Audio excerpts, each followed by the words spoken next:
Educational creativity চ্যানেলে সকলকে স্বাগত। খুব শীঘ্রই পর্ষদকে আবারও একটি প্যানেল প্রকাশিত করতে হতে পারে 2022 রিক্রুটমেন্টের সঙ্গে জড়িত 11,756। তাদের ব্রেকআপ মার্কস সহ সব কিছুই প্রকাশ করতে হতে পারে।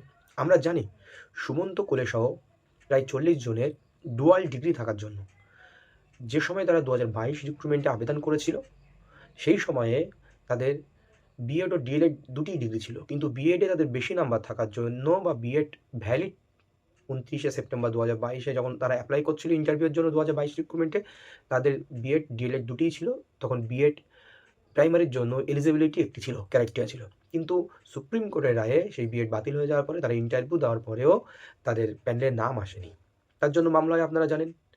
সেই মামলার পরিপ্রেক্ষিতে single to division to supreme court, তারপর আবার কন্টেম্প ফাইল হওয়ার পরে রাজশেখর মান্তার বেঞ্চ থেকে সেটি 17ই ডিসেম্বর 2024 কিন্তু 40 জনের একটি প্যানেল প্রকাশিত আমরা দেখেছি। তো আবারই কিন্তু একটা প্যানেল প্রকাশিত হবে খুবই তাড়াতাড়ি। তার হিয়ারিংও রয়েছে, সেই মামলার হিয়ারিং আগামীকাল রয়েছে। জাস্টিস বিশ্বজিৎ বসুর ইজলাসে এই মামলার হিয়ারিং গত একদিনে হয়েছে, কিন্তু সম্ভবত এই 6 তারিখে যদি মামলাটি শুনানি হয় মিটে যেতে পারে। কারণ এই মামলাটি সুমন্ত কোলে সহ 40 জনের যে সেম ম্যাটার, এটাও সেম ম্যাটার। সেই সময়ে তাদের দুটি ডিগ্রি ছিল। তো এখন 6ই জানুয়ারি জাস্টিস বিশ্বজিৎ বসুর ইজলাসে আবার শুনানি এই মামলার। যদি শুনানি হয় তাহলে সেম রায় হবে। এর আগেও একটা শুনানি হয়েছে, কিন্তু সেখানে উঠে এসেছে যে যেহেতু কন্টেম্প ফাইল করা হয়েছে, সেই কন্টেম্পটের ফলাফল কী আসবে সেটা আমরা দেখেই আমরা স্টেপ নেব। এই কন্টেম্পটের ফলাফল যদি যেহেতু পিটিশনারদের পক্ষেই গেছে, সেটা ডিসপোজড হয়েছে পিটিশনারদের পক্ষে, তেমনই কিন্তু সিঙ্গেল বেঞ্চে আবারই তেমনই রায় চলে আসবে বলা যেতে পারে। কারণ এটি সুপ্রিম কোর্ট থেকে এস্টাবলিশড হয়ে কিন্তু আবার সিঙ্গেল বেঞ্চে কন্টেম্প ফাইল হিসেবে ফিরেছিল, যেটাই পর্ষদ সভাপতিকে অ্যাপিয়ার করতে হয়েছিল। তাহলে আমরা 6ই জানুয়ারি কী হবে আমরা দেখে নেব। তার আগে আপনাদের রিড কপির ছোট্ট একটি টুকরো দেখিয়ে দিই, তাহলে আপনারা পুরোপুরি বুঝে যাবেন যে ম্যাটারটি কী আছে। চলুন দেখে নিই। যেটা আপনাদেরকে বললাম সেটার সাইনপসিস যদি আমরা দেখি তাহলে এই বলে, the petitioner have all requisite qualification to be appointmented as teacher in primary school under the concerned respondent. All entire petitioner have both BA degree and DLA degree from West Bengal Board of Primary Education. All the petitioner are eligible to participate in the selection process 2022, as all the petitioners are the eligible candidate as per NCT. At the time of form fill up for the selection process 2022, all the petitioners chose to give details of BA degree in the training qualification column. তাহলে training qualification কলামে তারা B Ed degree choice করেছিল, তাদের দুটি degree ছিল। Petitioner have participated in documents verification and interview process with fullest satisfaction.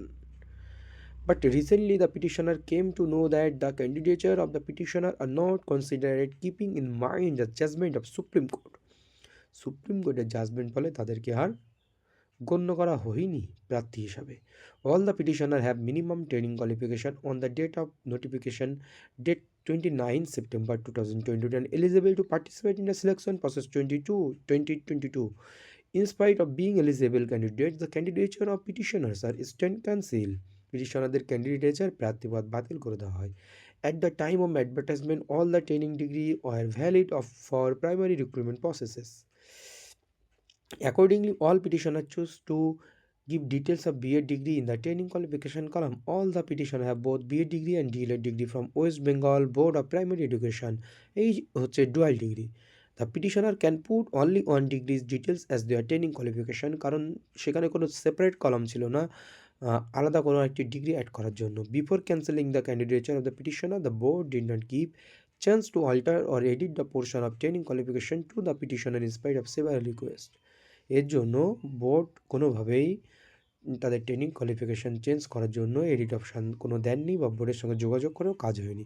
The responded board ought to consider the case of the petitioner, and the responded board should not cancel the application of the petitioner, as the petitioners have minimum training qualification on the date of notification dated 29th September 2022.